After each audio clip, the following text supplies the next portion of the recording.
L'image est sélectionnée, ben on va en faire des vecteurs, puisque pour l'instant c'est des pixels. Si on zoome, on voit que c'est des pixels. Si je veux modifier une couleur et pas une autre, je ne sais pas sélectionner les formes. C'est pas des vecteurs, quoi, c'est des pixels. Donc l'image est sélectionnée, on va dans le menu Fenêtre, Vectorisation de l'image. Et bien entendu, ce qu'on est en train de faire ici fonctionnerait aussi avec un dessin en couleur à vous, que vous avez photographié ou scanné et que vous amenez dans Illustrator. Alors, pour répondre à ta question, si le fond de la page blanche n'est pas totalement blanc, c'est pas grave, puisque de toute façon, en vectorisant l'image, on va limiter ici le nombre de couleurs qui va être généré, et les petites nuances dans le papier blanc à l'arrière vont devenir blanches. Donc, vous enclenchez la case aperçu, et vous êtes passé en mode vectorisation. Ah oui, il vous dit, attention, la vectorisation risque d'être lente sur cette grande image. Bon, ouais, on va cliquer sur OK, ça devrait aller. Voilà.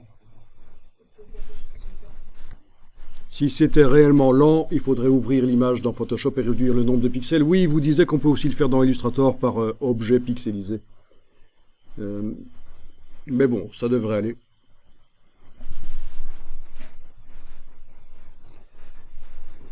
Bien.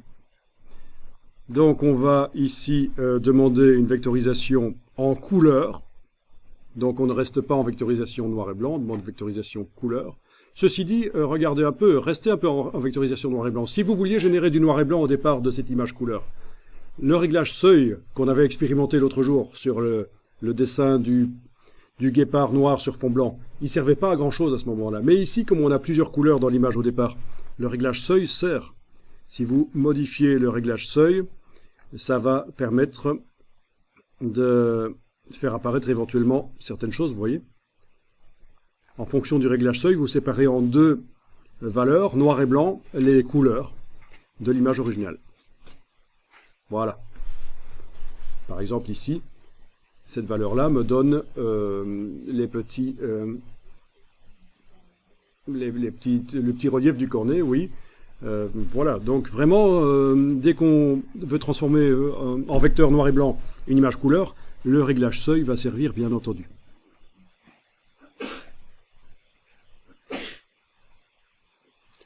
Mais bon, ici vous pouvez le laisser à sa valeur moyenne, 125 à peu près. Parce que de toute façon, on va passer en mode couleur, oui. Choisissez mode couleur. Est-ce que c'est lent chez vous ou pas? C'est un peu lent? Ok. Oui, c'est lent. Hein. On a intérêt à réduire, comme ils avaient dit, on va plutôt réduire le nombre de pixels, sinon on va perdre trop de temps. Annuler, oui, annuler ça. Annuler aussi la vectorisation en allant dans Objet, Vectorisation, Annuler. Objet, Vectorisation, Annuler. Donc dans la palette des calques, je me retrouve avec un fichier. En fait, voilà, fichier lié.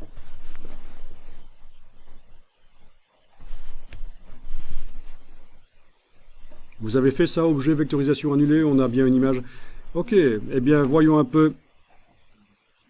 Menu objet pixelisé. C'est bien ça qu'il disait. Hein. En général, je le fais dans Photoshop. Hein. Oui, menu objet pixelisation, c'est bien ça. Menu objet pixelisé, c'est déjà une image, mais on va la modifier son nombre de pixels en fait.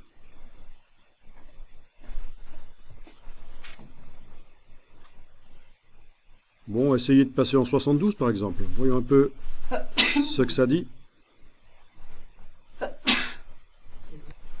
Qu'est-ce qui se passe si je réenclenche? Ah ben ça marche là. Voilà, c'était une bonne idée.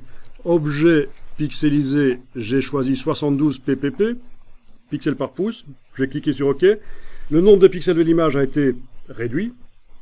Et quand je réenclenche la vectorisation, ben bien sûr, j'obtiens un objet vectorisation de l'image à la place de l'objet image. Mais aussi, il ne m'a pas mis le message qui dit que ça va être lent. Et on devrait voir que c'est plus rapide. On réessaye, on repasse en vectorisation couleur. Voilà, c'est super rapide. Oui, donc là, plutôt que d'aller modifier le nombre de pixels dans Photoshop, je l'ai fait dans Illustrator, comme il préconisait, mais résultat, c'est plus une image liée, vous voyez, on n'a plus les diagonales. Si je modifie le fichier sur disque dur, ça ne va pas modifier, Illustrator ne va pas le regarder, il ne saura pas. Hein. Donc, c'est le petit problème de modifier le nombre de pixels dans Illustrator, c'est que ça n'est plus un fichier lié, et de toute façon, ici, c'est pas grave, je ne voulais pas que ce soit un fichier lié. Ce dont je vous parlais tout à l'heure dans la palette lien, quand c'est une image incorporée, elle n'est plus liée, on a la petite icône là, qui indique, non seulement il n'y a pas les diagonales dessus, mais en plus il y a la petite icône là qui indique qu'elle n'est pas liée. Vous voyez la différence, hein? Illustrator ne regarde pas ce qui arrive au fichier sur le disque dur, elle est dans le document Illustrator.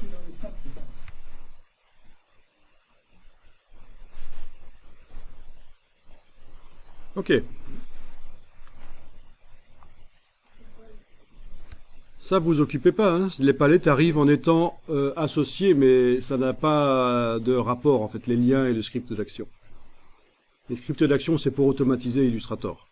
Mais ça n'a aucun rapport, mais simplement les palettes sont regroupées ensemble pour que ça prenne moins de place sur l'écran. Il n'y a pas à utiliser ça maintenant, non, pas du tout. Voilà, je ferme la palette lien. Nous sommes donc en vectorisation de l'image, c'est parfait. Nous sommes en couleur réduite, il a lui-même généré des vecteurs avec les couleurs.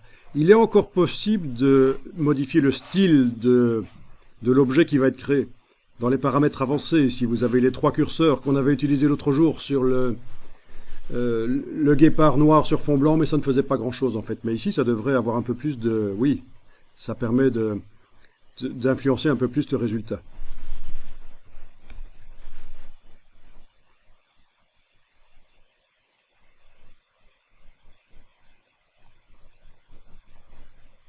C'est quand même un peu lent. Hein. Bon, étant donné que c'est quand même une crème glacée avec une forme blob qui n'est pas vraiment une référence pour nous, hein, je veux dire, c'est pas comme si c'était un visage ou une voiture ou des choses comme ça. Ça n'a pas non plus une influence énorme, tout ce qu'on fait là sur les 3 curseurs. On voit que ça change les choses, mais est-ce que c'est mieux ou pas? Vraiment, on ne le sait pas.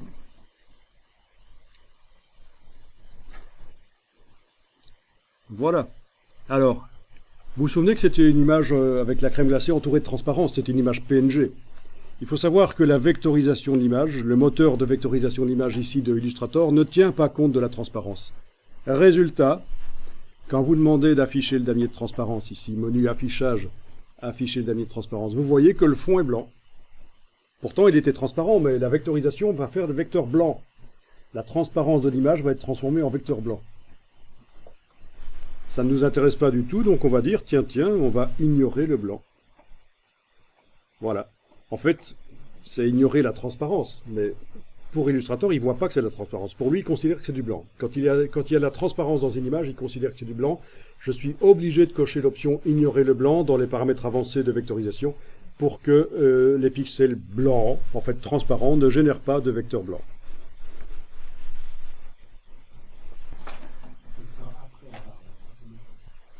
Et voilà, une fois que c'est bon, vous pouvez la transformer en vecteur, cette crème glacée.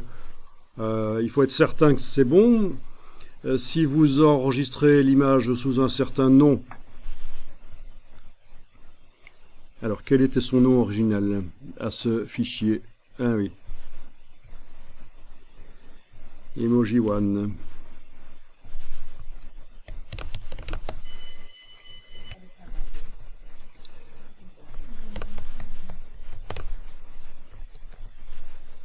Voilà.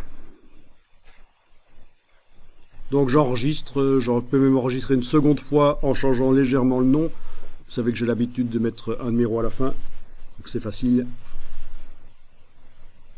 Et comme ça, je suis certain que ma vectorisation dynamique, là, je pourrais la récupérer si jamais ça foire. Parce que là, je vais quitter la vectorisation dynamique. Je vais générer réellement les vecteurs. En fait, ils sont là, les vecteurs. Ils sont créés par la boîte de vectorisation, les vecteurs.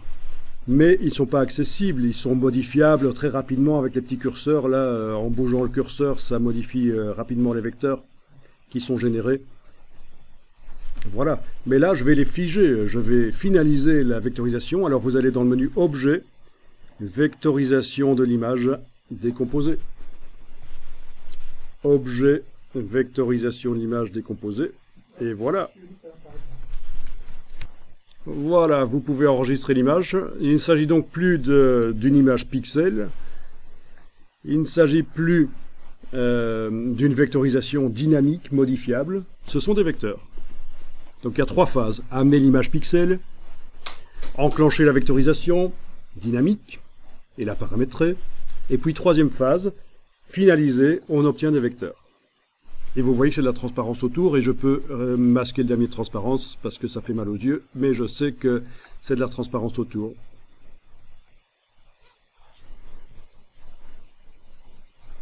Je vais encore enregistrer sous un certain nom parce que je vais commencer à jouer avec les couleurs.